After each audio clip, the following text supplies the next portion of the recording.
Catherine Fulvio and welcome to another episode of Flavours of the World with Viking Cruises. And today I am sharing with you one of my all-time favourite desserts. It's Mediterranean inspired. It's a beautiful Orangecello and Almond Truffle Torte. It's light, it's elegant, and it's just the right level of sweetness that you'd enjoy after a beautiful meal while cruising the Mediterranean. Let's make it. Now to start with, we need our tin, and this is a spring-formed cake tin. And I'm just going to finish just putting a little bit of butter on it, like so.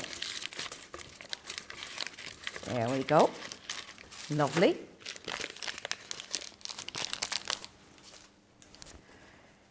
It's really important with the tin that you layer it with some aluminium foil, because we're going to pour a bit of water around the tin for the baking later.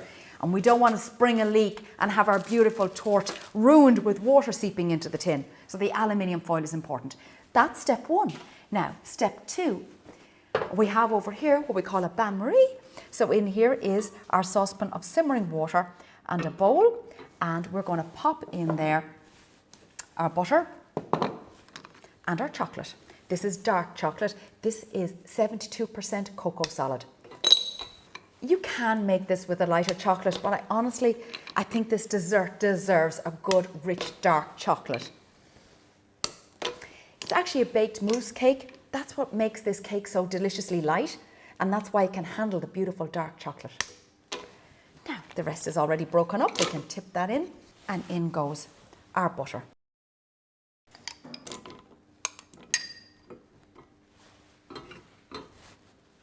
I'm turning the temperature up a little bit. I want to get this water back to a simmer. Then you just turn it down. It's just coming to a simmer now. You need a gentle heat when you're melting chocolate. If you overexpose chocolate to heat, it starts to separate out on you, and that's kind of a bit tricky because you try to have to bring it back then to its original form, makes it a bit more difficult in your dish. The butter does help emulsify it a little bit if that happens, but that is beautiful Irish butter now, so you can't go wrong with that. Let's start stirring this around a little bit, and you can see it's already melting at the bottom. Okay, while the magic is happening there, let us go over and start thinking about what we're going to do with the eggs. You can't really go too far wrong with this recipe. 6 eggs, 6 tablespoons of sugar, and ground almonds. We need to whisk up our eggs and sugar first. So, well, crack them in here. And just a little tip, I find with the eggs, in case you're worried about the shell getting in, just crack them one by one separately in a bowl, and that way if a little bit of shell gets in, you can deal with it here rather than trying to chase bits of egg around your big mixing bowl. So there's one in.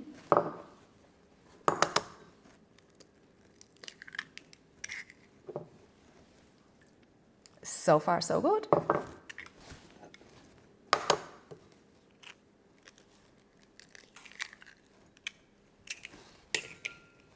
Perfect. Now the sugar goes in. And that's just caster sugar. There's not a lot of sugar in this. There's a little bit of sugar in the actual chocolate, so you don't need a huge amount of sugar in the dessert. And it's supposed to be a darker, richer flavour, so it's not an ultra sweet dessert.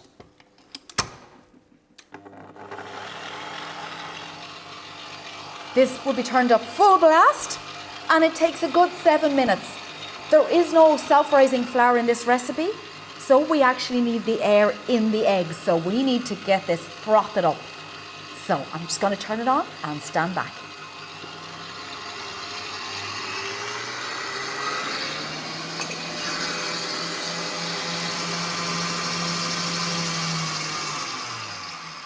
And peace resides in the kitchen.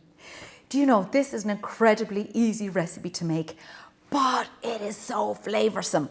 What you do need to do is get the volume in the egg. Look at this, we've gone from something down here to all up here.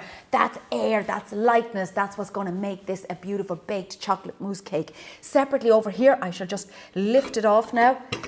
There we go, it's a bit warm. So this here is our melted chocolate and butter. Let's have a look, look at that. Absolutely divine. But I want to tell you a little story about this recipe. We all know I love chocolate, but almonds, When I went to Sicily to make my very first television show, filming with my family over there, I was amazed at the use of almonds in everything.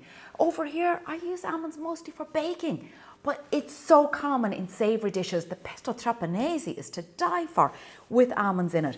So when I came back, I wrote my very first cookbook, and here it is, Catherine's Italian Kitchen. In this cookbook, I have this beautiful dessert, except I made it with amaretto. But since then, I managed to get the recipe to make homemade limoncello and orangecello from the family in Palermo. I do have a bottle of a limoncello here, so this dessert can be made with limoncello, but I'm going to put my homemade orangecello into it, which is just an absolute total flavour of Sicily. And in here is just obviously alcohol and an orange syrup, and it's left to macerate for the flavours all to come together. Takes about 3 weeks to make, but it's divine. Okay, next, ground almonds go in here. Some orangecello. Then we need a little bit of our egg mix, only a little bit. We're just lightening the chocolate for the moment. Okay, and then we're just stirring that around. Oh, that hit of orangecello really makes a difference in this recipe. Now, there's nothing to stop you putting an Irish twist on this and putting some cream liqueur or just some orange zest in here would be so nice. There is our mix made up. Now, here's the trick. We need to fold. So we get all of our chocolate in here, and the weight of the chocolate means everything just sinks to the bottom.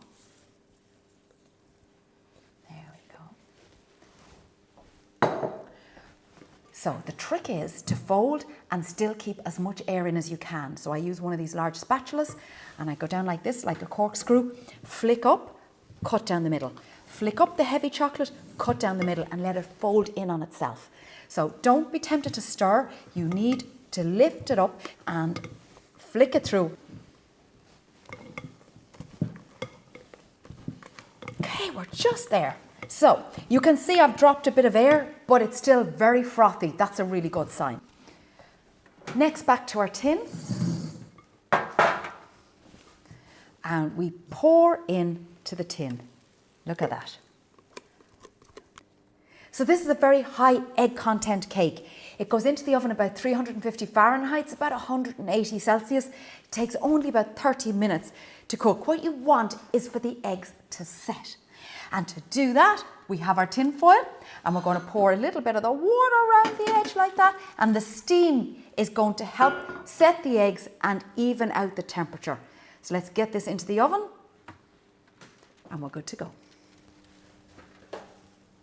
While our torte is baking now, we can think about what we're going to serve with it. And I want to marry all the flavours, so I'm thinking a beautiful orange whipped cream. Really straightforward, really easy. What I have here is whipping cream, and I'm going to put in some icing sugar or powdered sugar, because that marries the flavour together, and the zest of the orange. Oh, it just smells of Sicily. I just love this. And of course, if you were in Sorrento or Naples, you'll be doing the exact same with lemons. So you'll be doing a lemon whipped cream, which is just divine. And this is a little recipe you can use with any dessert. Right.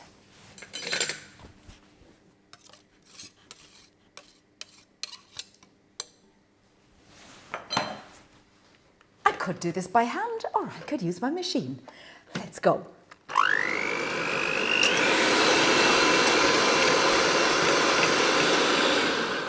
And there it is. Now let's just check this. Make sure I have the right amount of sugar in there. That is so good. And here is this amazing dessert. It's cooled down beautifully. I've just put a little bit of cocoa powder on the top. Now, let's cut into this and see what we've got. Got ourselves a slice. Oh, it's so good. It's rich, it's indulgent, yet it's light. Look at that. It's straight onto the plate. And then we have this zingy orange cream here. You don't need to get fancy, just a good dollop of this. Yes, beautiful, beautiful. Oh, a little bit more there just to coat it. Now, next, here is just a little orange slice that I cooked off in a little bit of syrup. Pop that there. Then we have straight from the garden our calendula, so we can put that on like this. And mint is in season here with us in Ballyknocken Cookery School, so we'll get our mint in. These are all the beautiful herbs and that when you come with Viking cruises to visit us, because of course we're a shore excursion from Dublin, so come down and see us. Now back to the recipe. You cannot have a beautiful chocolate dessert like this without a coffee. You have to be really Italian about this. So this is caffè or espresso as we know it. And oh my goodness, every time I smell this, just throws me right back to the streets of Palermo. I absolutely love this. I love this ritual of coffee, and I think you will find that this caffè pairs absolutely wonderfully with our Orangecello truffle torte. I have to try the coffee first.